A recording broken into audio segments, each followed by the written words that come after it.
Muy buenas tardes a todos, muy buenos días. No importa la hora que estamos dando comienzo, estamos aquí dando comienzo a la sesión número 9 del curso Atributos de Dios. Y en esta sesión vamos a estar eh, explicando que se trata de tres atributos que vamos a abarcar en una sola sesión, que son el atributo de la inmutabilidad de Dios, el atributo de la unidad y el atributo de la verdad. Vamos a compartir pantalla. eh, para compartir pantalla vamos a estar escogiendo la pantalla número 2 y vamos avanzando en estas filminas. La primera presenta el título de la sesión, sesión 9 y los tres atributos. Voy a poner aquí compartir para que esa pantalla sea visible a todos los que están participando y viendo el video posteriormente. Eh, para dar comienzo a esta sesión, vamos a explicar que vamos a dar comienzo con la idea equivocada que muchos tienen acerca de Dios. Mucha gente piensa que el Dios del Antiguo Testamento era duro, castigador, pero en el Nuevo Testamento es puro amor y paz, como si Dios hubiera cambiado. Y esta es una percepción errada de Dios, una percepción errada, porque en realidad Dios no cambia. Dios es inmutable. Eh, lo que significa que Dios es inmutable es que Dios no mejora ni empeora. Dios no necesita aprender ni corregirse, porque ya Él lo sabe todo. Él es perfecto desde la eternidad y hasta la eternidad. Por ejemplo, en segunda de Timoteo 2:13 dice, si fuéramos infieles, Él permanece fiel. Él no puede negarse a sí mismo. También lo que dice Juan 4:24, Dios es espíritu y los que le adoran en espíritu y en verdad es necesario que adoren. Ser inmutable significa que lo que Dios es siempre lo ha sido y siempre lo será. Esta característica de Dios inmutable podría ser sinónimo de imperturbable también. Dios permanece siendo el mismo. Bueno, corrijo, imperturbable no es una buena idea, pero inmutable es en cuanto al carácter. No es que él no tenga emociones, claro que las tiene. Eh, pero es importante explicar que lo que cambia no es Dios, sino nosotros. Los atributos de Dios no se modifican con el tiempo ni con las culturas. Lo que cambia es nuestra percepción limitada de Dios. También cambia la manera en que Dios se ha revelado de forma progresiva a lo largo de la historia. Eso sí cambia. Eh, como dice Hebreos capítulo 1, que eh, Dios habló a los padres. Capítulo 1, versículo 1. Dios habló a los padres por muchas veces y de muchas maneras. Las maneras como Dios habla cambian, pero en estos postreros días nos ha hablado por el Hijo. Cambió la manera de hablarnos. Entonces, la revelación de Dios es progresiva a lo largo de la historia. Eso sí cambia, pero Dios no cambia. La inmutabilidad de Dios es una garantía de seguridad. Él no se contradice ni se retracta de sus promesas. Podemos confiar en que el mismo Dios que fue fiel en el pasado lo seguirá siendo hoy y por siempre. Así que eh, debemos entonces nosotros tomar en cuenta esta característica. Explicamos que nuestra fe se fortalece al recordar que Aunque nosotros cambiemos, Él permanece fiel. Eh, Entrando ya en materia, entonces diremos que Dios no cambia en su esencia. Y uno de los pasajes que más sostiene esta idea es lo que leemos en Malaquías capítulo 3 versículo 6. Vamos a leer varios pasajes. El primero es Malaquías 3:6, porque yo Jehová no cambio, yo Jehová no cambio. Por esto, hijos de Jacob, no habéis sido consumidos. Eh, Voy a ver si puedo usar aquí una opción de flecha. Muy bien. Ajá. Ok. Salmo 102, 25 y 27, que es lo mismo que dice Hebreos 1, 10 y 12. Dice, tú, oh Señor, ellos perecerán, mas tú permaneces. Pero tú eres el mismo y tus años no acabarán. Luego lo que dice Primera de Timoteo, capítulo 1 versículo 17. Al Rey de los siglos, inmortal, invisible, al único y sabio Dios, sea honor y gloria. Y un pasaje muy importante que es Santiago 1:17. En el Padre de las Luces no hay mudanza ni sombra de variación. En conclusión de esta parte de la clase diremos que el carácter de Dios no cambia. Él siempre será santo, Él siempre será justo, siempre será misericordioso y siempre será fiel. Esos pasajes son pasajes consoladores porque nos está dando la idea de un Dios estable, de un Dios que mantiene su carácter eternamente. Nosotros no somos así. Los tiempos en los cuales nos encontramos son caóticos, turbulentos, pero Dios está detrás de todo. Él es una roca que permanece fiel, que permanece inconmovible. Eh, Luego tenemos que Dios responde al cambio humano sin cambiar su esencia. Eh, el hecho de que Dios sea inmutable no significa que Dios no tenga que hacer ajustes en su forma de tratarnos a nosotros por los cambios nuestros. Por eso dice en Romanos 1:18, la ira de Dios se revela contra toda impiedad. El problema no está en Dios, sino en el hombre que cambia de posición, cambia de actitud, cambia de conducta. Si el hombre está en pecado, entonces está bajo la ira. Pero si el hombre está en Cristo, entonces está reconciliado con Dios.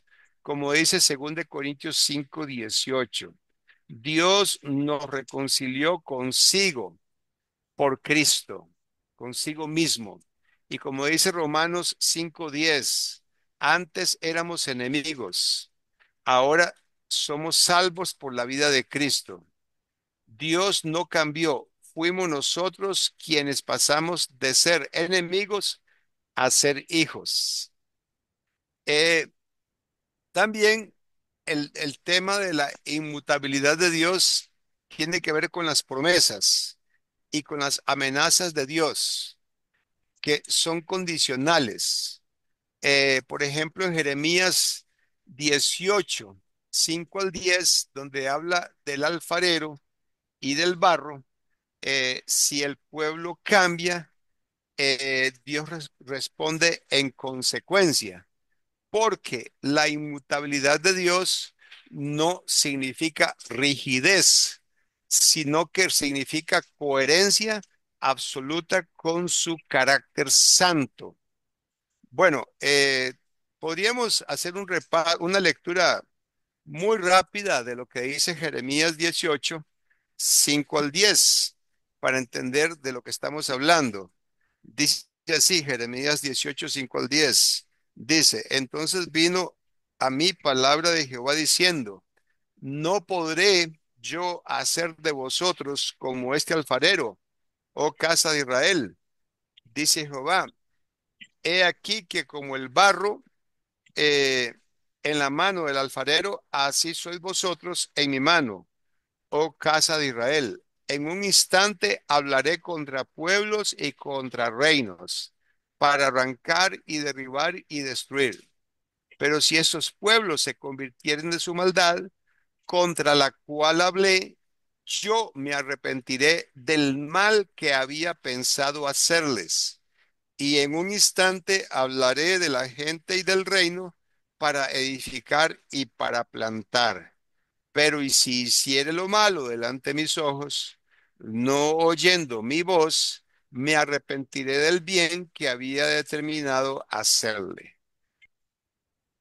El Señor, por lo tanto, condiciona su trato para con nosotros dependiendo de nuestra actitud y de nuestro comportamiento. Por lo tanto, la inmutabilidad de Dios no significa que Él es rígido, sino que Él es coherente, eh, coherente y que para nosotros habrá consecuencias. Eh, Siempre en relación con el tema de la inmutabilidad y hablando del plan de Dios eterno, tenemos que hay una transición de la ley a la gracia. En Juan 1:17 dice que la ley vino por medio de Moisés y que la gracia y la verdad vinieron por medio de Jesucristo. Luego en Romanos 6:14 dice, ya no estáis bajo la ley, sino bajo la gracia. Y en Colosenses 2:14 dice que el acta que nos acusaba, el acta de la ley, la clavó en la cruz.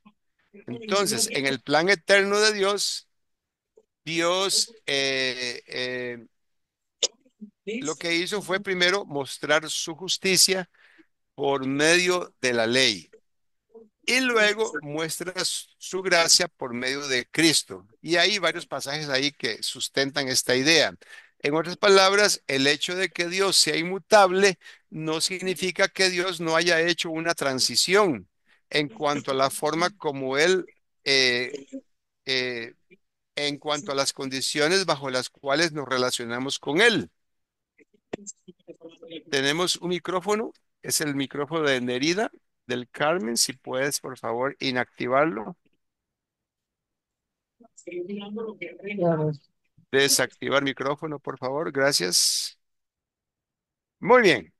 Entonces, tenemos que la fidelidad de Dios, que es característica consecuente con su inmutabilidad, esa fidelidad es motivo de consuelo. Dice, fiel es Dios para dar la salida. En 2 Timoteo 2:13, si fuéramos infieles, Él permanece fiel. En Hebreos 13:5 y 6 dice, no te desampararé ni te dejaré. Y luego en Hebreos 6:17 al 20 dice que Dios confirmó con juramento la inmutabilidad de su consejo y que la esperanza es como el ancla firme del alma. Su fidelidad no cambia, sigue siendo fiel aún hoy y seguirá siempre fiel a Él mismo. Su fidelidad es a Él mismo y para con sus promesas. Eh, una de las razones por las cuales nosotros necesitamos entender la inmutabilidad de Dios es para que en nosotros despierte un sentimiento de adoración. En la medida que nosotros estemos conscientes de cuán inmutable es Dios, en esa medida nosotros vamos a ser adoradores. Vamos a adorarlo por esa característica de Él, de inmutabilidad. Expresiones de adoración, como por ejemplo, como la que se encuentra en 1 Timoteo capítulo 1, versículo 17, donde se lee, al Rey de los siglos sea honor y gloria. Y Judas 25, al único y sabio Dios, nuestro Salvador, sea gloria y majestad. De modo que el hecho de que Dios es inmutable no es algo abstracto, no es algo teórico, no debe quedarse ahí como una teoría, sino que debe trasladarse a la práctica, produciendo en nosotros gratitud y adoración. A ver, si explicamos bien esto, eh, imaginémonos una roca allá en el océano, al fondo de un acantilado. Imaginémonos esa roca que está rodeada de olas. Las olas rompen contra la roca, pero la roca permanece quieta. La roca permanece en un solo lugar. La roca es inconmovible. Entonces, las olas representan el caos. Las olas representan la turbulencia, lo que está pasando en el mundo, lo que puede estar pasando incluso en nuestros corazones, en nuestras mentes. Y la roca representa a Dios. Nosotros podemos tener altibajos como las olas, pero Dios no tiene altibajos. Dios sigue siendo una roca firme de la cual nosotros podemos, a la cual podemos aferrarnos y en la cual podemos estar parados. Y esa idea es muy importante porque en la medida que nosotros desarrollamos entendimiento de la característica de inmutabilidad de Dios, en esa medida se despertará en nosotros esa adoración, esa alabanza.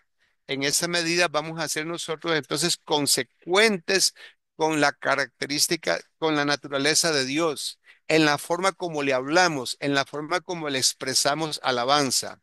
Vamos a ser consecuentes en la forma como le expresamos alabanza y vamos a estar ya siendo capaces de que de nuestros corazones puedan brotar expresiones como estas de Pablo en 1 Timoteo 1:17 y como esta de Judas en el versículo 25, cuando dice, al único y sabio Dios, nuestro Salvador, sea gloria y majestad.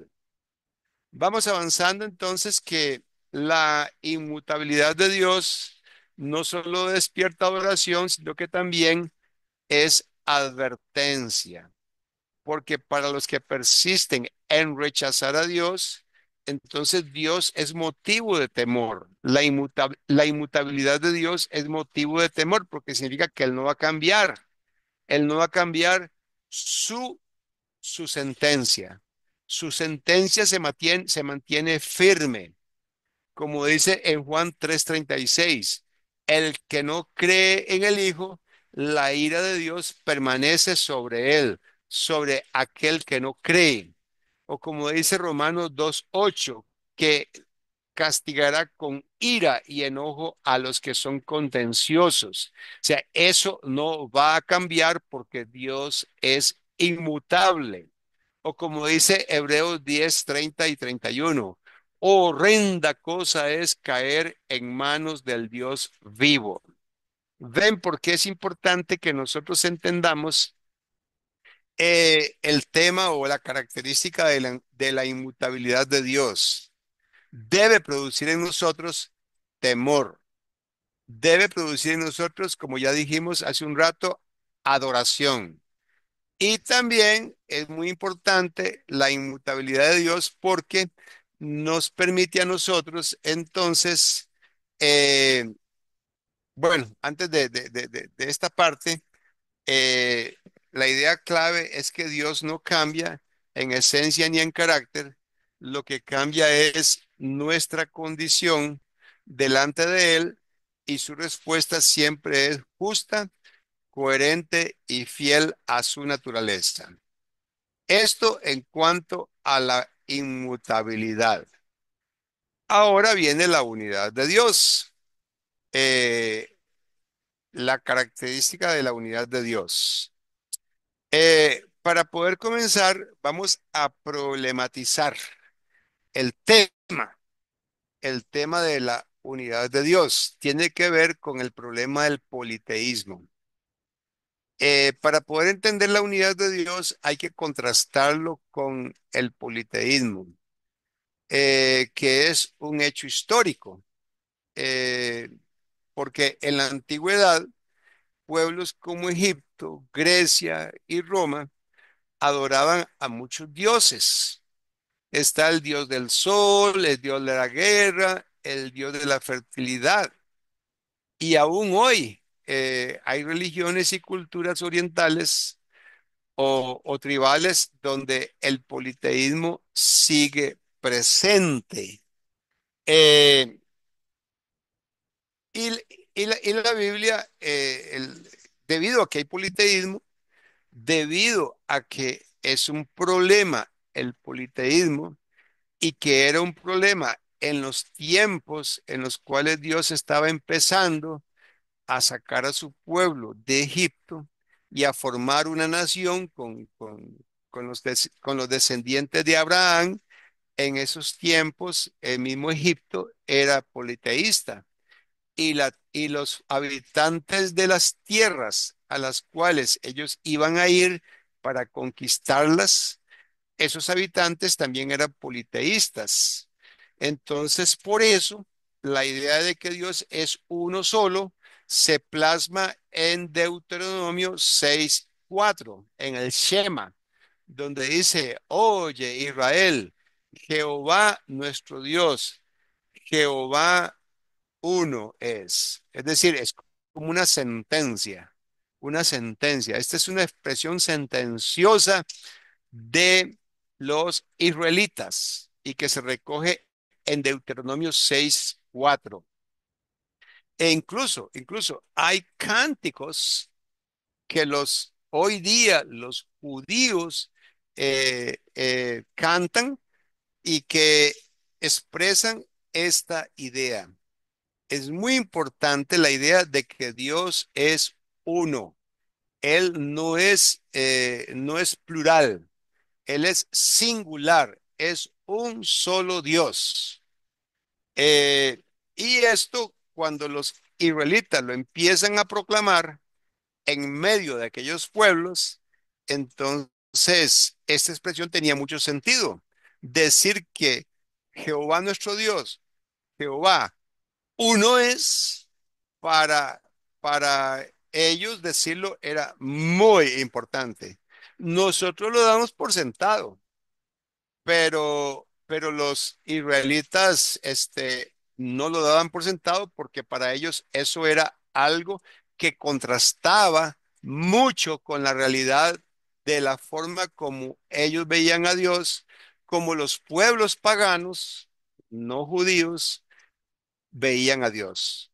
Entonces era un gran contraste, era un gran, digamos así, un gran conflicto que había entre la forma de entender a Dios de los israelitas y la forma de entender a Dios de los no israelitas. Muy bien, sigamos avanzando con esta problematización. Eh, Tratemos de comprender por qué surge el politeísmo.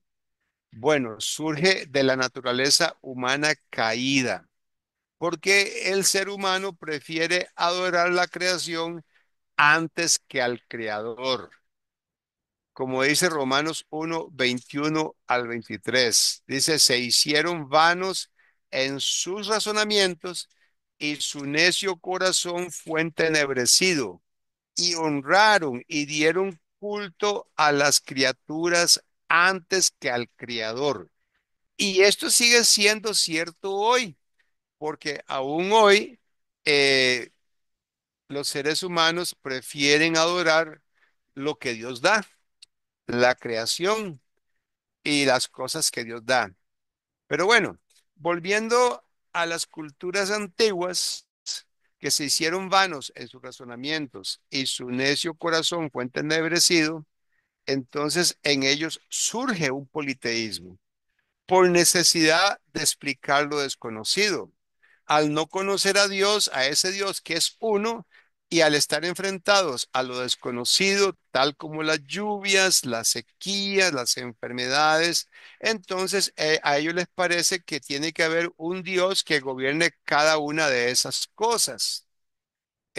Cada una de las amenazas que como humanidad están teniendo, creen que cada amenaza está bajo el dominio de uno de los dioses. Y, eh, y también hoy tenemos nosotros la idea de que la energía del universo está repartida entre distintas fuerzas.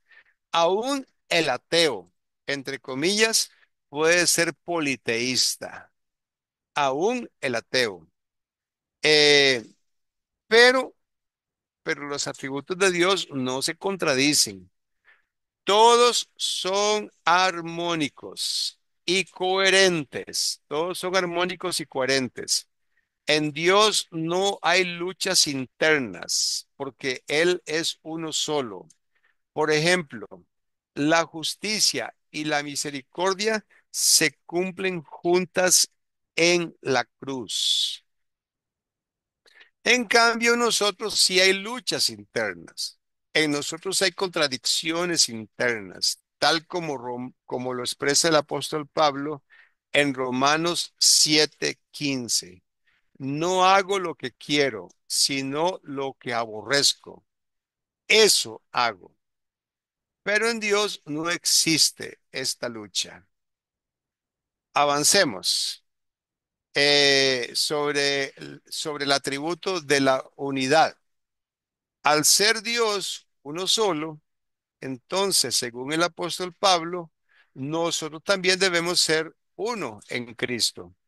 Por ejemplo, en Efesios 4, versículo 4 al 6, habla de un cuerpo, un espíritu, una fe, un bautismo, un Dios y Padre. De modo que la unidad es espiritual e interior. La unidad no solo es doctrinal, no solamente es en la forma de entenderlo, sino que también es en la forma de sentirnos, en las actitudes, en nuestro fuero interno, en nuestro espíritu. Debemos sentirnos un cuerpo. El hecho de que Dios sea uno y entender que Él es uno solo debe producir en nosotros que somos miembros de un mismo cuerpo y que todos tenemos un mismo espíritu, que todos profesamos una misma fe y que hemos sido lavados en un mismo bautismo porque Él es un solo Dios y Padre. Él es el que nos une porque Él es uno solo. Y esto debe producir actitudes como la humildad, la mansedumbre, la paciencia y el amor, que son actitudes necesarias, porque las personas que conocen a Dios se vuelven humildes, se vuelven mansas, empiezan a tener paciencia y empiezan a ser amorosas para con los demás. Por eso el apóstol Pablo nos habla en Efesios 4:3 que se espera de nosotros que seamos solícitos en guardar la unidad del Espíritu en el vínculo de la paz. Ven ustedes qué importante es que nosotros entendamos que Dios es uno solo, que Él es un Dios que, que, que tiene un atributo llamado unidad, la unidad de Dios, el hecho de que Él es uno solo. No es un Dios dividido. Él no está dividido. Él o sea, no somos politeístas, somos monoteístas. Eso es lo que somos nosotros, creyentes en un solo Dios. Eh, como ya lo habíamos explicado, todas estas actitudes de ser un solo cuerpo, tener una sola fe, todas esas actitudes, la fuente de esas actitudes es Dios mismo. Él es la fuente, como dice Efesios 4:6. Él es un Dios y Padre de todos. Esta unidad no es creada por acuerdos humanos, sino por el Espíritu, creada por el Espíritu. Avancemos. Dios es Dios de paz, no de confusión, como dice Primera de Corintios 14:33. La confusión produce división, pero Dios, al ser Dios de paz, entonces podemos estar unidos, porque al haber paz hay unidad. Como dice Primera de Tesalonicenses 5:23, el mismo Dios de paz os santifique. Por eso Dios es Dios de paz y al ser Dios de paz, entonces puede producir unidad en nosotros, porque Él es un solo Dios. Según de Corintios 13:11, vivid en paz y el Dios de amor y de paz estará con vosotros. Repito, como dice segunda de Corintios 13:11, vivid en paz. Es una exhortación, vivid en paz. Y el Dios de amor y de paz estará con nosotros. Aquí está claramente diciendo que vivir en paz es una condición para que Él esté con nosotros. Pero a la vez, se puede decir al revés, es necesario que Él esté con nosotros individualmente, que Él produzca en nosotros esa unidad y luego vamos a poder vivir en paz con los demás. Es decir, una cosa retroalimenta a la otra. También como leemos en Primera de Juan 4:8, Dios es amor. ¿Por qué estamos haciendo énfasis en esto? Porque la unidad y la paz son inseparables porque reflejan el carácter de Dios. Entonces, en esencia, donde hay unidad, hay paz. Y donde hay paz, hay unidad. Si no existe unidad, cuya fuente es el hecho de que Dios es uno solo, entonces va a haber divisiones. Y las divisiones las denuncia el apóstol Pablo como carnalidad. Dice, aún sos carnales, porque al haber celos, contiendas y disensiones entre vosotros, aún sois carnales, no sois espirituales. Así, con esas palabras, el apóstol Pablo reprende a los corintios, les hace ver a ellos que no es consistente el hecho de que haya celos, contiendas y disensiones en medio de ellos, no es consecuente con el hecho de que Dios es uno. Están dando mal testimonio al estar divididos ellos. Eh, Porque Dios es Dios de todos, no de un grupo. Dios no es Dios de judíos solamente o de gentiles solamente, porque Dios es uno. Y el pecado es un problema universal. Por lo tanto, dice Romanos 1:18 que la ira de Dios es contra toda maldad. Vamos a ir viendo de qué estamos hablando ahorita, ¿verdad? Porque ahora entramos al tema del amor de Dios. El amor de Dios es universal. Como leemos en Juan 3:16, de tal manera amó Dios al mundo que dio a su Hijo unigénito para que todo aquel que en él cree no se pierda, mas tenga vida eterna. O como leemos en 2 Corintios 5:15, dice que por todos murió. Y luego Gálatas 3:28, todos sois uno en Cristo. ¿Qué estamos diciendo aquí?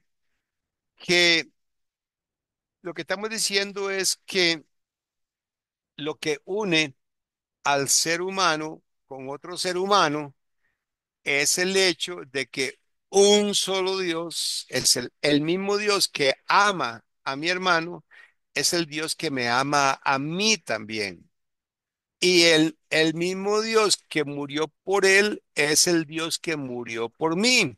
Entonces, para ser consecuentes con el hecho de que Dios uno, mi hermano y yo debemos ser uno. Eh, si nosotros no aprendemos a ver a Dios como un ser que está por encima nuestro, entonces no es posible que tengamos unidad uno con el otro. Y lo que nos va a dividir es el pecado. Lo que nos va a dividir es el pecado, ¿verdad? Porque, como dice Romanos 1:18, ¿verdad? La ira de Dios se manifiesta contra toda maldad de los seres humanos. Entonces, eso es lo que divide, lo que impide que podamos tener comunión. Muy bien, hasta aquí lo que tenemos de presentación. Vamos a pasar ahora a otro documento en el cual vamos a seguir viendo estas características importantes de Dios y que voy a estar aquí también compartiendo. Eh, este documento ya se lo voy a mostrar. Ajá, muy bien. Eh, de lo que estamos leyendo ahorita, ya nosotros leímos que Dios no es Dios de confusión, sino de paz. Espero que lo estemos compartiendo, pero por aquello de que no lo estemos viendo el mismo documento, voy a dejar de compartir y volver a compartir. Un momento. Podemos hacer una pequeña pausa para nada más para verificar que está oyendo Nerida, está oyendo Lisanca y Mara, nada más una confirmación así, abriendo el micrófono. Sí, hermano, estamos oyendo bien, estamos captando. Perfecto, Lisanca, muchas Sí, gracias por su hermano, señal. Gracias, Nerida, por su sí, estamos oyendo confirmación. bien. Sí, Muy estamos oyendo bien. bien. Gracias, gloria a Dios. Voy a compartir ahora más documentos. Eh, vamos a ver, estamos leyendo. Ajá. Ujú. Muy bien, hay más pasajes que leer, ¿verdad? Compartiendo. Entonces, aquí está, compartir. Ok. Entonces, aquí lo que estamos viendo es texto, ¿verdad? Que ya se les compartió a ustedes en el WhatsApp. Pero básicamente son pasajes. Eh, voy a destacar este de 1 de Juan 1:5. Este es el mensaje que hemos oído de él y os anunciamos. Dios es luz y no hay ningunas tinieblas en él. Voy a leer un poquito más porque ese pasaje no lo dice todo.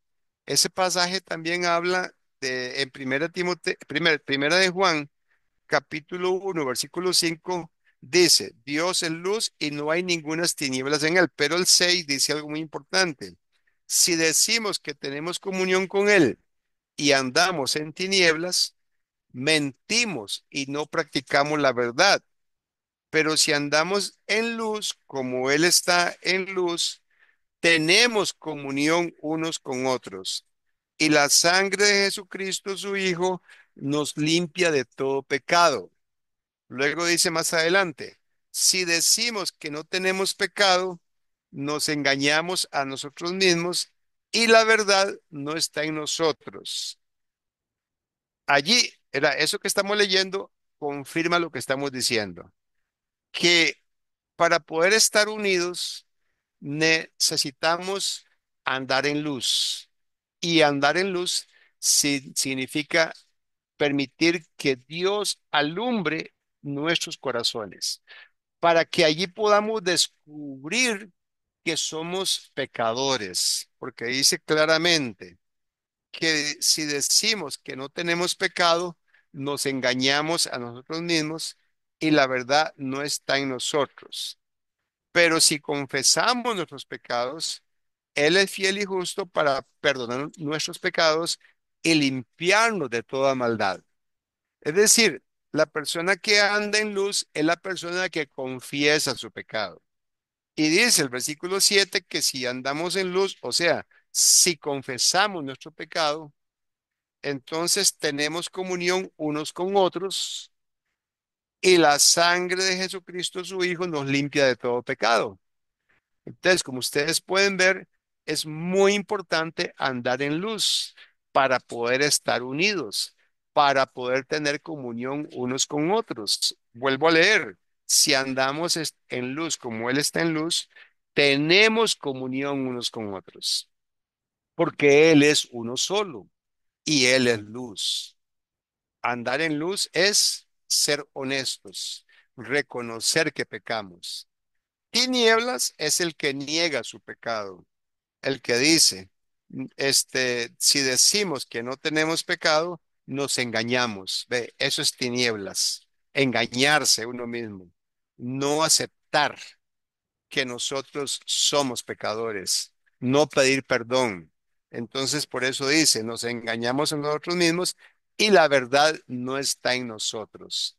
Así que por eso es importante entender la naturaleza de Dios, que Él es un Dios de luz, que todo lo ve y poder nosotros permitirle a Él que alumbre en nuestros corazones para que allí podamos encontrar las cosas que a Él no le parecen y que hay que confesarlas. Muy bien. Entonces, avanzando aquí, voy a ver si puedo hacer aquí una vista de esto. Ajá. Muy bien, mostrar la barra de herramientas. Ok, aquí estoy, ajá, aumentando esto para poderlo ver un poco más. Ok, muy bien, ahora sí.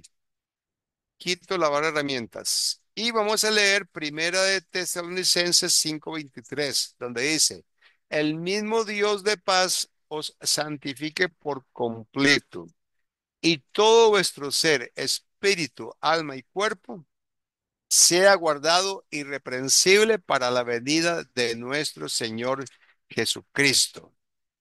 Bueno, entonces otra vez, ¿verdad? Es la misma idea. La idea de que Dios es uno solo. Y al ser un Dios de paz, entonces Él puede santificarnos. Y todo nuestro ser, dice, espíritu, alma y cuerpo, todo nuestro ser en su totalidad puede ser guardado irreprensible para la venida de nuestro Señor Jesucristo. En otra epístola, en 2 Corintios 13:11, leemos, por lo demás, hermanos, tened gozo, perfeccionados, consolados, sed de un mismo sentir y vivid en paz. Y el Dios de amor y de paz estará con vosotros. Es decir, es lo mismo que estamos diciendo hace rato, ¿verdad? Que tener paz, estar unidos, vivir en paz, ser de un mismo sentir, tener gozo juntos, es algo que solo puede producir la presencia de Dios, ese Dios de amor, ese Dios de paz en nosotros. Y a la vez, ¿verdad? Al revés, ¿verdad? En la medida que no tenemos esa unidad, en la medida que no estamos viviendo en paz, entonces en esa misma medida estamos dando a entender que Él no está presente en nosotros. Porque la exigencia de Dios de que vivamos en paz, como dice aquí, ¿verdad? En esta parte del comentario, la exigencia de Dios de que vivamos en paz no es arbitraria, se fundamenta en su mismo carácter, porque Él es Dios de paz. Él es Dios de paz. Conocer a Dios debe producir paz en nosotros, conocerlo juntos, crecer juntos en ese conocimiento de Dios. Primera de Pedro 1:16 dice, sed santos, porque yo soy santo. Del mismo modo, se podría decir, vivid en paz porque yo soy Dios de paz. En conclusión, sin el principio de unidad, no podemos ser verdaderamente hijos de Dios, de ese Dios de paz. La unidad no es un simple ideal, es una exigencia que refleja la naturaleza de Dios y debe manifestarse en la vida de su pueblo.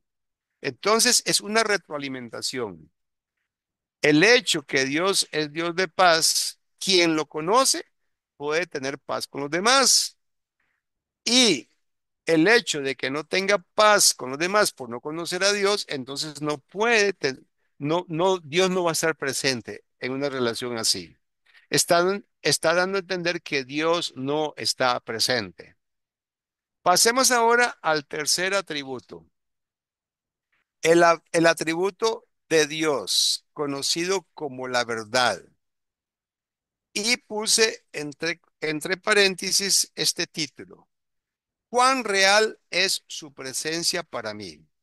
Bueno, sería bueno hacer un paréntesis aquí, porque puede ser que tal vez Lisanka o Mara o Nerida tengan algún comentario que hacer. Hagamos un paréntesis para poder oír comentarios o preguntas, ya que esta es una clase que puede ser interactiva, dejando de compartir. Adelante, Lisanka, puedes hablar. Buenas tardes, hermano. Realmente quería comentar y a la vez como resolver una duda, ¿verdad? A ver si estamos en lo cierto con respecto a cuando se habló de la inmutabilidad, que, que aunque sabemos que Dios no varía, dependiendo de nuestra condición, de lo que actuemos, ¿verdad? De nuestra obediencia o desobediencia, Él puede cambiar algunas cosas, pero en nuestras vidas. Es decir, como el ejemplo me tocó hace poco dar la clase de Débora, entonces en el ejemplo de Débora, ¿verdad? Que Dios la mandó a llamar a Barak para ir a enfrentar a Císara, pero él le dijo que si ella no iba, o sea, que ella tenía que ir, si no, él no iba a ir. Entonces realmente pues se ve como que si Dios en ese momento haya como cambiado, porque a partir de allí fue que Débora le dijo que iba a venir en manos de una mujer iba a estar la victoria, ¿verdad? No en las manos de Barak. Entonces, no es que Dios cambió, sino que la actitud de Barak fue lo que dio pie a la profecía. Siento así, ¿verdad? Que eso tiene que ver con la parte de la inmutabilidad. La victoria iba a ser para ellos, pero esta vez él iba a utilizar a otra persona para que la victoria pues resaltara, porque iba a ser en manos de una mujer común y corriente, era Jael. Entonces, sí, Sí, esa parte se puede ver como la parte de inmutabilidad, dependiendo de nuestra condición o de nuestra característica, de nuestra actuar, nuestra obediencia. sí. Sí, en realidad, Lisanka, ¿verdad? Tiene razón, ¿verdad? Hay pasajes en el Antiguo Testamento donde Dios no parece ser inmutable, ¿verdad? Porque dice, y se arrepintió Dios, y se arrepintió Dios. ¿Sí? Entonces ahí, cuando llegamos a esos pasajes en los cuales Dios no parece ser inmutable, donde Dios parece cambiar de parecer, eh, no es que Dios está siendo alguien que cambia. No, no, no, es que el ser humano es el que está cambiando. Eh, no es que a Dios le parezca sorpresa. A Dios no le sorprende nada. Él no se sorprende de nada. Eh, los teólogos, para poder ellos eh, explicar este fenómeno o esta forma como se presenta a Dios en el Antiguo Testamento, lo que dicen es que los autores bíblicos lo que están usando es una, antropomorfismo, un antropomorfismo. Eso es como decir la forma de hombre. Antropos es hombre y morfismo es forma.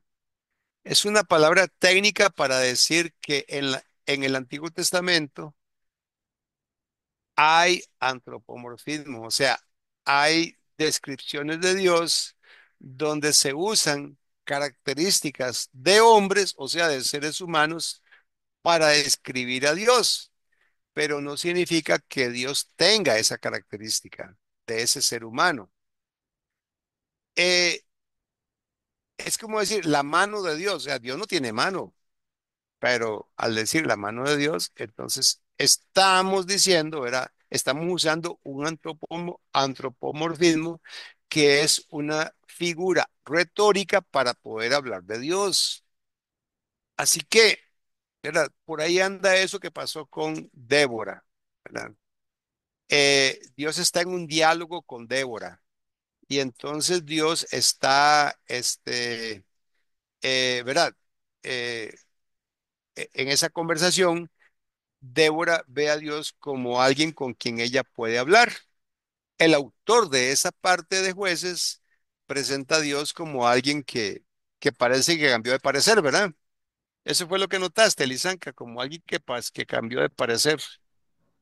Que adaptó porque lo cierto es que él le había dicho a Débora que llamara a Barak para que la victoria fuera de ellos, ¿verdad? Cuando Sí. Barak le dice que él no va si Débora no lo acompaña. Entonces es como que si Dios adaptó, bueno, Débora le dijo sí, pero ahora la victoria no va a no caer en tus manos, sino va a ser a través de una mujer. O sea, es como Ujú. que Dios adaptó Sí, el resultado, pues, como que adaptó el resultado. sí, sí, sí, sí. Sí, exacto.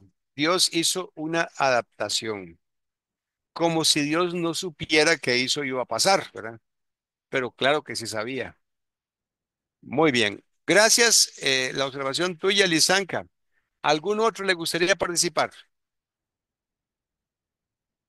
Bueno, si no hay participación, me gustaría entonces que nos tomemos unos minutos que se podría decir que son de receso, ¿verdad? Voy a ver si puedo, o si Rocky está presente. No sé si él está grabando. Rocky, ¿está grabando? Ya, estoy aquí, yo puedo pausar. Pausa los 5 minutos, por favor. Bueno, muy bien. Entonces vamos a compartir pantalla. Seguimos compartiendo pantalla para entrar al tercer atributo que estamos abarcando en esta sesión sobre los atributos de Dios. En esta sesión sobre los atributos de Dios, estamos nosotros tratando de comprender, en primer lugar, el atributo de la inmutabilidad de Dios. En segundo lugar, el atributo de la unidad de Dios. Y en tercer lugar, el atributo de la verdad de Dios. Dios es verdadero. Dios es real. Esa es la idea. Dios es real. Aquí la palabra verdad es sinónimo de realidad. Muy bien. El hecho de que Dios es verdad, el hecho de que Dios es verdadero, es muy importante que nosotros conozcamos el hecho de que Dios es real, de que Dios es verdad, porque tiene que ver con la oración, tiene que ver con la oración. Eh, el creyente inseguro eh, le cuesta orar. Le cuesta mucho al cristiano, al creyente, al hijo de Dios inseguro, cuya fe no está bien desarrollada, mantiene una lucha interior. Es decir, se trata de un forcejeo mental y todos hemos pasado por una etapa así. Muchos hemos experimentado un forcejeo mental cuando estamos orando. Nos estamos preguntando, por ejemplo, ¿de verdad me está oyendo Dios? O nos preguntamos, ¿de verdad está Dios presente aquí en el aposento, aquí donde estoy yo encerrado, en el aposento, en secreto, hablándole a Dios? ¿Está Él presente? ¿Está Él presente? Es decir, uno tiene esa duda, uno tiene esa inseguridad porque, porque está reflejando una falla en la comprensión de la naturaleza de Dios. O sea, en otras palabras, estamos dando a entender que Dios no es tan real para, para nosotros como debería ser, como debería ser. Y por eso nosotros, al no estar conscientes de, de la naturaleza, de la realidad de Dios, entonces por eso nosotros vivimos una vida como si Él no estuviera presente. Y también por eso pecamos, porque nosotros no estamos conscientes de la realidad de su presencia. Por eso este atributo es muy importante que lo estudiemos. Vea, por ejemplo, lo que dice Job capítulo 23, versículos 3 y 4. ¿Quién me diera el saber dónde hallar a Dios? Yo iría hasta su silla, expondría mi causa delante de él y llenaría mi boca de argumentos. Este pasaje refleja perfectamente el problema del cual estamos hablando. El problema del creyente que no sabe hablar con Dios porque en la realidad de su presencia no es tan fuerte. La percepción que tiene de la presencia de Dios no es tan fuerte como para poder entender que no tiene que ir hasta la silla de Dios. A Dios no se le halla porque Él está presente. No tiene que hallársele. No hay que ir hasta un lugar donde Él está sentado para que nos oiga. Pero así lo presenta Job. Así se siente Job. Como muchos creyentes se pueden estar sintiendo o nosotros mismos nos hemos sentido.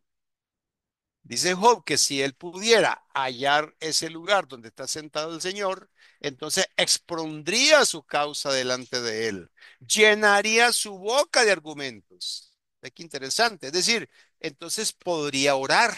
Entonces la oración tendría realidad. Entonces sabría qué decirle. Entonces le saldrían palabras para poder hablarle. Y lo podría adorar también y podría expresarle cosas de su corazón. Ven ustedes que es muy importante que nosotros desarrollemos una comprensión profunda, correcta de Dios. Es un Dios de verdad, es un Dios verdadero. Eh, Dios está realmente presente en la oración. Él está presente. Nuestro Señor Jesucristo lo enseñó en Mateo 6:6, que Dios está presente en el secreto del aposento de la oración. Cuando Él dijo, mas tú cuando ores, entra en tu aposento y cerrada la puerta, ora a tu Padre que está en secreto.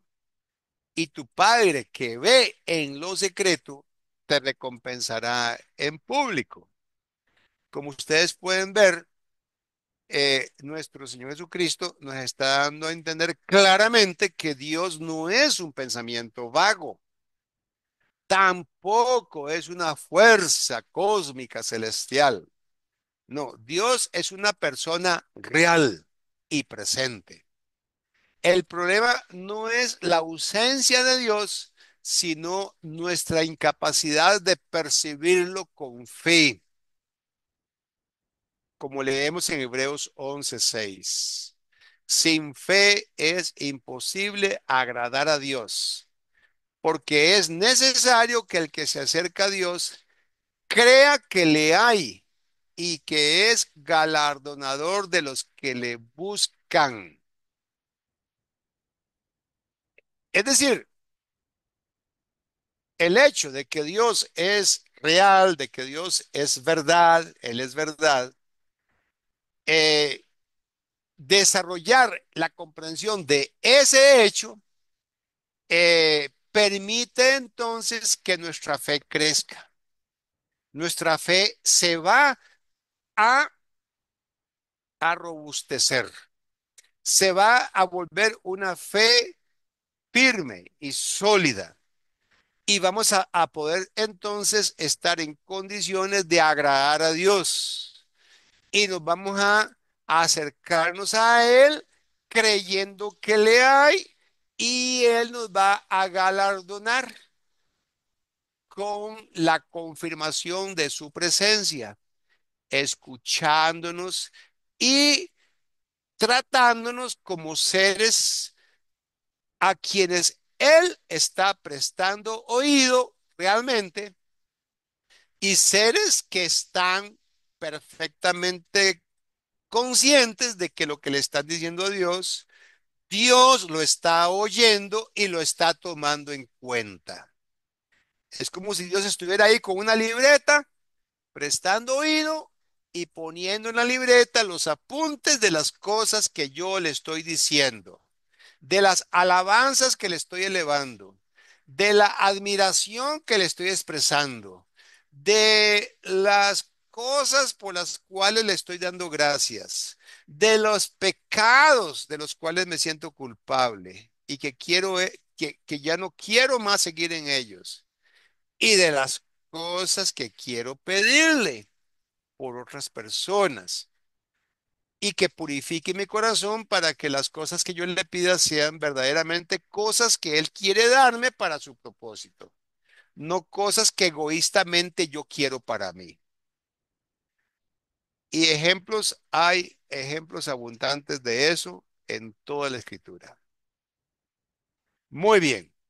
Entonces, el que no ve a Dios como un ser real en la oración, no puede concentrarse en la oración. Su mente divaga, no persiste en la oración, abandona la oración fácilmente y no espera respuesta. No espera, o sea, su oración es un ejercicio vacío. Por eso es importante que nosotros le pidamos a Dios que Él alumbre nuestros ojos del entendimiento. Como dice Efesios 1:18, que el apóstol Pablo ora por los efesios para que Dios les dé espíritu de sabiduría y de revelación en el conocimiento de Él, alumbrando los ojos del entendimiento de ellos, Efesios 1:18, para que sepan cuál es la esperanza a que Él los ha llamado y las riquezas de la gloria de su herencia en los santos. Y dice el versículo 19, y la supereminente grandeza de su poder. Una persona para quien Dios es verdad, Dios es real, es una persona que va a poder tener ojos alumbrados, ojos del entendimiento para ver esas tres cosas. La esperanza, la gloria y la supereminente grandeza de su poder. Muy bien. Aplicándolo en la práctica, entonces, orar creyendo en la verdad de Dios significa reconocerlo como un ser real presente allí mismo. Hablar con Él como alguien vivo y cercano y depender de su espíritu para que su espíritu ilumine nuestro entendimiento y nos dé seguridad. Y se hace realidad aquello que dice Juan 14:6. Yo soy el camino, la verdad y la vida. Nadie viene al Padre sino por mí. Muy bien. O como dice Pablo, ¿verdad? Que Dios, hablando de Dios Padre, dice que Él es el único Dios verdadero, el único Dios verdadero, ¿ve? Dios es verdad, Dios es verdad. Juan 17:3 es muy importante. Y esta es la vida eterna, esta es la vida eterna. ¿Cuál es la vida eterna? ¿Juan? No, no es Juan, es Cristo. Nuestro Señor Jesucristo está hablando y Juan está poniendo por escrito lo que él está diciendo. Cristo Jesús dice, esta es la vida eterna, que te conozcan a ti en oración. Cristo hablando con el Padre le dice que te conozcan a ti, el único Dios verdadero, y a Jesucristo a quien has enviado, a quien has enviado. Aquí está, ¿verdad? Este concepto es muy importante. ¿Qué es la vida eterna? Bueno, es conocer a Dios y a su Hijo Jesucristo. Esa es la vida eterna. Quien está conociendo a Dios y a Jesucristo está dando a entender que tiene vida eterna. Una persona que no está conociendo a Dios y a Jesucristo está dando a entender que no tiene vida eterna. De tener vida eterna es eso, es conocimiento del carácter de Dios. Por eso estamos dando este curso de los atributos de Dios. Muy bien, el apóstol Juan usa frases como estas cuando dice el que es verdadero y hablando del Hijo dice el verdadero de Dios. Ajá, aquí está en primera de Juan 5:20, pero sabemos que el Hijo de Dios ha venido y nos ha dado entendimiento para conocer al que es verdadero, al que es verdadero. Y estamos en el verdadero, ¿ve? Esa certeza, esa seguridad de quién es ese a quien estamos conociendo y quién es ese en quien estamos. ¿Cuán verdadero es Jesucristo? El verdadero de Dios y la vida eterna, la misma idea, ¿ve? Tiene que ver con vida eterna. O sea, una persona que tiene vida eterna es una persona que experimenta la verdad de la presencia de Dios.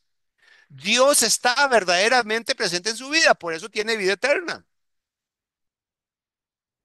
Y aquí, como ya dijimos, la palabra verdadero no significa solamente correcto, sino que significa real.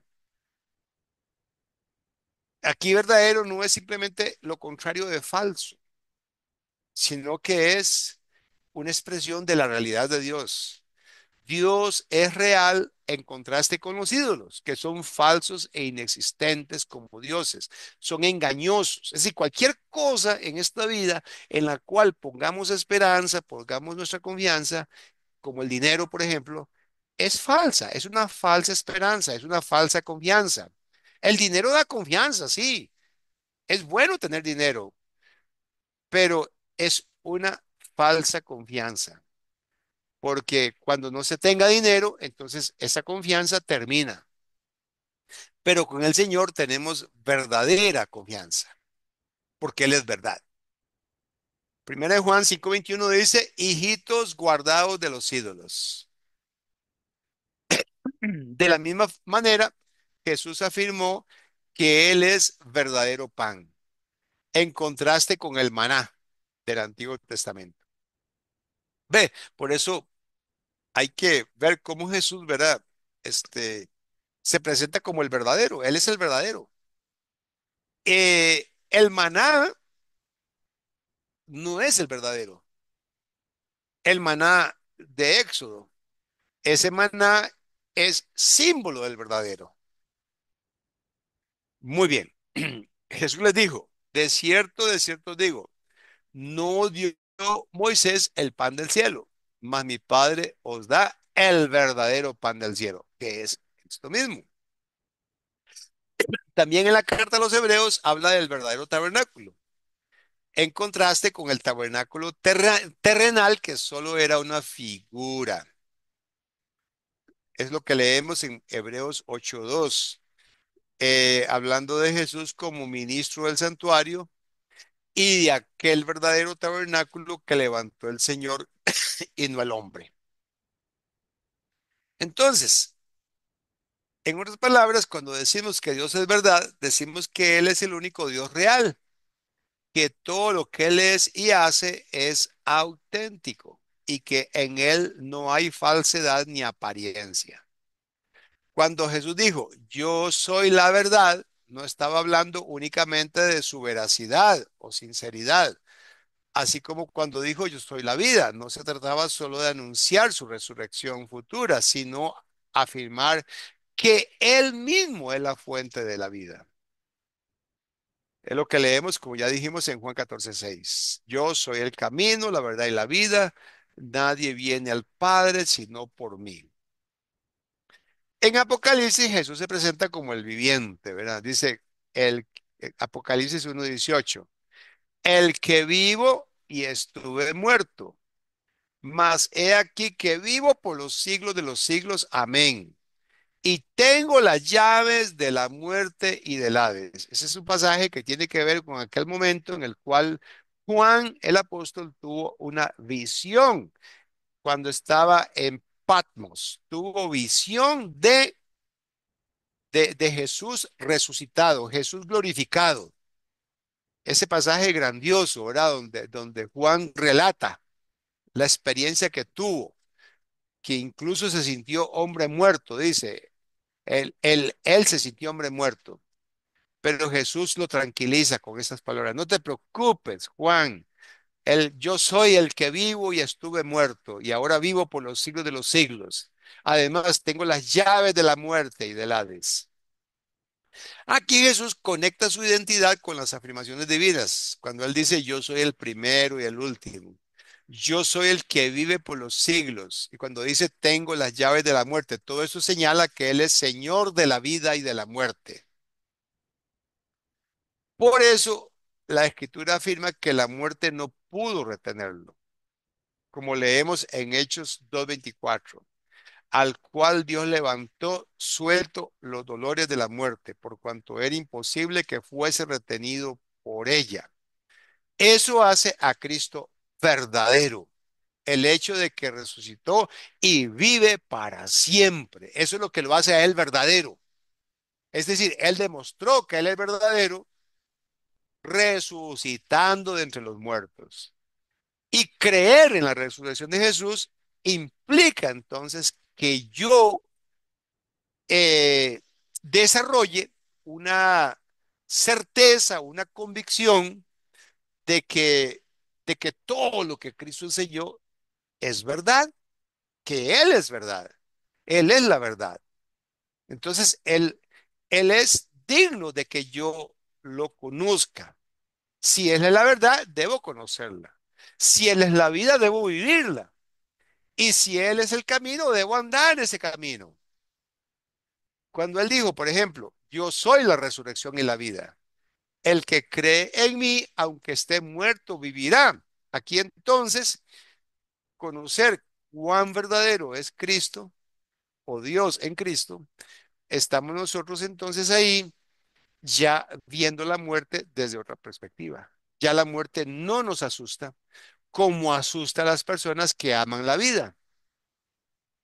De modo que cuando Jesús dice, yo soy la verdad, está afirmando que Él es la realidad definitiva. Él es la fuente de la vida. Él es la victoria sobre la muerte y la única garantía de salvación. Jesús no es solo alguien que habla con veracidad, sino que es el mismo fundamento de lo que es real, eterno y verdadero. Jesús es la verdad, al igual que es la vida. Así como Él es la fuente de la vida, también es la fuente de la verdad.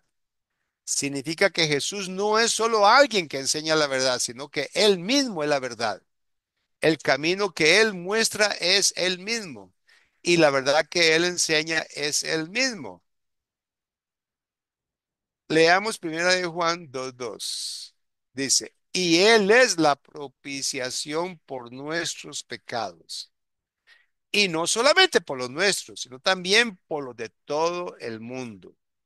Hebreos 7:27, hablando de Jesús, dice que no tiene necesidad cada día como aquellos sacerdotes, aquellos sumos sacerdotes, de ofrecer primero sacrificio por sus propios pecados y luego por los del pueblo, porque esto lo hizo una vez para siempre, ofreciéndose a sí mismo. Muy bien. Juan 14:6, que ya lo hemos leído varias veces. Yo soy el camino, la verdad y la vida. Nadie viene al Padre sino por mí. Reconocer a Jesús como aquel que tiene vida en sí mismo es lo que nos permite apreciarlo verdaderamente como Salvador. Juan 1:4. En él estaba la vida y la vida era la luz de los hombres. Primera de Juan 5:12. El que tiene al Hijo tiene la vida, el que no tiene al Hijo no tiene la vida. Blanco y negro. Y Pablo enseña lo mismo en sus cartas. Cuando Cristo, vuestra vida, se manifieste, entonces vosotros seréis manifestados con Él. El poder de Jesús no solo sanaba enfermedades físicas, como se relata en los evangelios, sino que también es el poder que levanta a los pecadores de la muerte espiritual y les da vida nueva. Marcos 5:30. Luego Jesús, conociendo en sí mismo el poder que había salido de él, volviéndose a la multitud, dijo: ¿Quién ha tocado mis vestidos? Ese es el episodio aquel donde la mujer que tenía flujo de sangre tocó el borde del manto de Jesús. O cuando dice Pablo en Efesios 2:5, aún estando nosotros muertos en pecado, nos dio vida juntamente con Cristo. Por ser verdadero, puede dar vida. Jesús mismo contrastó su verdad con la mentira de Satanás. Él explicó que el diablo es mentiroso y padre de mentira, y por eso la división y la falsedad provienen de él. Aquí está la importancia de entender que Dios es verdad y que esa verdad se expresa en Cristo. Y si él, ¿verdad?, es verdad, Satanás es lo contrario. Satanás es mentira y es padre de mentira. Hechos 5:3. Hablando Pedro a Ananías. ¿Por qué llenó Satanás tu corazón para que mintieses al Espíritu Santo y sustrajeses del precio de la heredad? En cambio, en Jesús no hay ninguna mentira. Todo lo que dice y hace es verdad porque Él es la verdad. Otra vez, ¿a dónde lo dijo? En Juan 14:6. En resumen, lo que estamos diciendo es que Jesús es la fuente de la vida y de la verdad. La vida eterna se encuentra solo en Él. Su poder levanta a los muertos espirituales y da vida nueva. Satanás es el padre de mentira, pero Jesús es la verdad absoluta. Estamos repitiendo lo que ya dijimos. Conclusión de la sesión. Al comenzar esta sesión, recordemos que hablamos de una opinión común en nuestro tiempo cuando las personas dicen que el Dios del Antiguo Testamento parece ser un Dios severo, castigador, mientras que el Dios del Nuevo Testamento parece ser un Dios de amor y misericordia. Es decir, hay un contraste. Esa idea supone que Dios ha cambiado con el paso del tiempo, como si Dios hubiera evolucionado de la dureza a la bondad. Pero hemos visto claramente que esa percepción es falsa, porque Dios no cambia, porque Dios es inmutable, no cambia. Él es el mismo ayer, hoy y por los siglos. Lo que cambia no es Dios, lo que cambia es el ser humano. Nuestra condición delante de Él es la que cambia y la manera progresiva en que Él se ha revelado a lo largo de la historia. Eso es lo que cambia. Las muchas veces y muchas maneras como Él ha hablado a los padres. Además, sus atributos no están en contradicción, sino que se expresan en perfecta unidad. La justicia y la misericordia de Dios no son fuerzas opuestas, sino expresiones de un mismo Dios que obra en armonía. Lo vemos en la cruz. La justicia se cumplió en el sacrificio de Cristo y la misericordia se derramó sobre los pecadores. Por eso, hablar de un Dios duro en el Antiguo Testamento y un Dios amoroso en el Nuevo Testamento es desconocer que en ambos testamentos encontramos el mismo carácter: santo, justo, misericordioso y fiel. Finalmente, recordamos que Dios es también verdad. Él no es apariencia ni ficción, sino la realidad suprema. Jesús mismo afirmó: yo soy el camino, la verdad y la vida. En Él se revela de manera plena lo que Dios siempre ha sido. El único Dios verdadero, el que cumple sus promesas, el que no puede mentir y cuya palabra permanece para siempre. En resumen, el Dios del Antiguo Testamento y del Nuevo Testamento son el mismo, porque Dios no cambia. Sus atributos no se contradicen, sino que actúan en perfecta unidad. Y en Cristo vemos revelada toda la verdad de quién es Dios y cómo actúa. Por eso, en lugar de pensar que Dios evolucionó con el tiempo, debemos reconocer que Dios siempre ha sido el mismo: justo y misericordioso, santo y amoroso, eterno e inmutable, y que su verdad permanece para siempre. Hasta aquí llega el material de la sesión 9 vamos a estar entonces pasando, si es necesario, a un tiempo de preguntas o comentarios.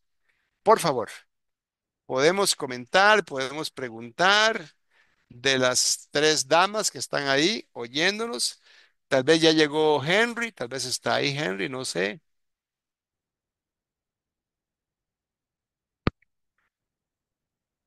Bueno, si no hay preguntas, si no hay participación, vamos a estar entonces terminando esta sesión.